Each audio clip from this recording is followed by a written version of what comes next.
ఎప్పుడు రాలే. సరే కొట్లాడుతూ పోయినాం, ప్రజలు బాగా కలిసి వచ్చిండ్రు, సందర్భం కలిసి వచ్చింది, తెలంగాణ అదృష్టం బాగుంది, తెలంగాణ రాష్ట్రం ఏర్పడింది.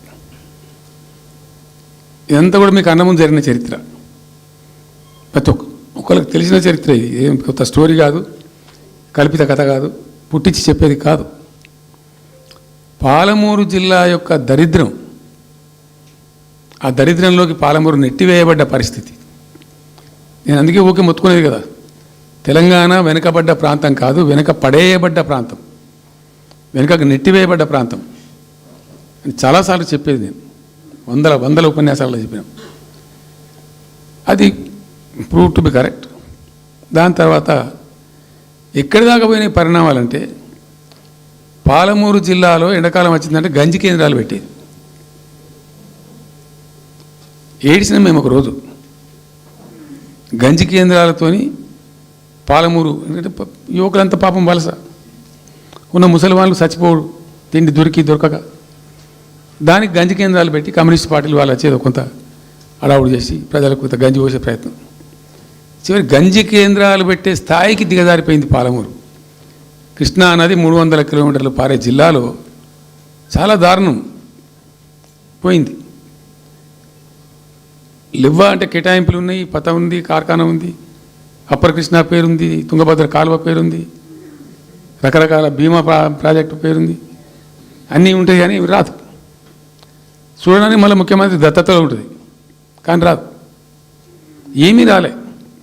ఇంకా అందంగా ఈ ప్రాజెక్టులను, నేను కూడా అప్పుడు తెలుగుదేశం పార్టీలో పనిచేసిన కదా, ఈ ప్రాజెక్టులకు పెండింగ్ ప్రాజెక్టులను పేరు పెట్టిన ఒక టైటిల్ గొప్పతనంలాగా. పెండింగ్ ప్రాజెక్టుల జాబితాలో వాటిని తోసేసి పాలమూరున ఆ గతికి తెచ్చిండ్రు. సరే రాష్ట్రం వచ్చింది. వచ్చిన తర్వాత జరిగింది ఏంది, టోటల్గా మేము సమీక్ష చేసుకున్నాం. గోదావరి ఏంది, గొంగడ ఏంది, కృష్ణ అయింది, మనకు రావాల్సిన వాటా అయింది, దగా జరిగింది ఎక్కడ, ఎట్లా సరిదిద్దాలా, ఎట్లా మన ప్రయాణం ముందుకు పోవాలా, ఏం జరగాలి అని ఆలోచన చేసినాం. చాలా తీవ్రమైనటువంటి మదన పడ్డం. టాప్ ప్రయారిటీలో ఈ జిల్లా ఆదుకోవాలి మనం. అత్యంత భయంకరమైన కరువు ఉంది ఇక్కడ, కొంచెం లైన్లో పెట్టుకోవాలి. ఇప్పుడు మన సొంత రాష్ట్రం కాబట్టి మనకు ఆ ఇబ్బందులు ఉన్నాయని చెప్పి మా ప్రస్థానం ప్రారంభించాం. మొట్టమొదలు యుద్ధ ప్రాతిపదికన ఏవైతే పెండింగ్ ప్రాజెక్టులను పెట్టినరో వాటిని రన్నింగ్ చేసినాం. వాటిని అన్నిటికీ నెట్టెంపాడు కావచ్చు, భీమా కావచ్చు, కల్వకుర్తి కావచ్చు, అన్నిటిని కూడా బ్రహ్మాండంగా లైన్లోకి తెచ్చినాం. తెచ్చి స్టార్ట్ చేసినాం. నికరంగా 6.5 లక్షల ఎకరాలకు ఆయకట్టు తెచ్చినాం ఆ పాలమూరు జిల్లాలో. మా గవర్నమెంట్ ఉన్నప్పుడే. ఇది అక్కడ ప్రజలందరికీ తెలుసు, అందరికీ తెలుసు, ప్రతి వాళ్ళకి తెలుసు. సామర్థ్యాలు పెంచుకున్నాం కొన్ని.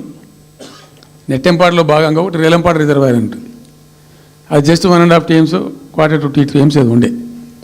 నేను రివ్యూ చేసి అక్కడ రైతులతో మాట్లాడి, మీకు పంట పండదు, కష్టమవుతుంది కాబట్టి దీన్ని కొద్దిగా పెంచాలని చెప్పి డబుల్ ద సైజ్ చేసినాం, 4 TMs చేసినాం, పంట పండాలి కాబట్టి. అట్లా రకరకాల చర్యలు తీసుకొని దాని ద్వారా ఆ కల్వకుర్తి లిఫ్ట్ ఇరిగేషన్ ద్వారా, ఈ నెట్టెంపాడు ద్వారా, బీమా ద్వారా, బీమా ఫేజ్ 1 ఫేజ్ 2 ద్వారా అన్నీ కలిపి 6.5 లక్షల ఎకరాలకు. వాస్తవం చెప్పానంటే ఎంత దుఃఖభాజనం అంటే, ఎంత బాధాకరం అంటే, కృష్ణానది 300 కిలోమీటర్లు ప్రవహించేటువంటి పాలమూరులో 30,000 ఎకరాలు కూడా పారకం లేదండి. RDS అన్నీ కలిపి లేదు, అసలు రావు, నీళ్ళు రావు, కాలువ లేదు, పొలం లేదు, ఏం లేదు. అందుకే అది వలసల జిల్లా అని పేరు ఎందుకు వచ్చింది పాలమూరుకు? ఎందుకు వలస పోతారు ప్రజలు? ఎంత కంపల్సరీ ఉంటే పోతారు, ఎంత దుఃఖం ఉంటే పోతారు, ఎంత బాధ ఉంటే పోతారు. ఆ విధంగా ఒక 6.5 లక్షల ఎకరాలు దానికి తెచ్చినాం. మిషన్ కాకతీయలో కొద్దిగా ప్రయారిటీ పెట్టి, భౌగోళికంగా బాగా విశాలంగా ఉండే జిల్లా కాబట్టి ఇప్పుడు కొత్త జిల్లాలు చేసుకున్నాం. కానీ ఆ రోజు అది పెద్ద జిల్లా.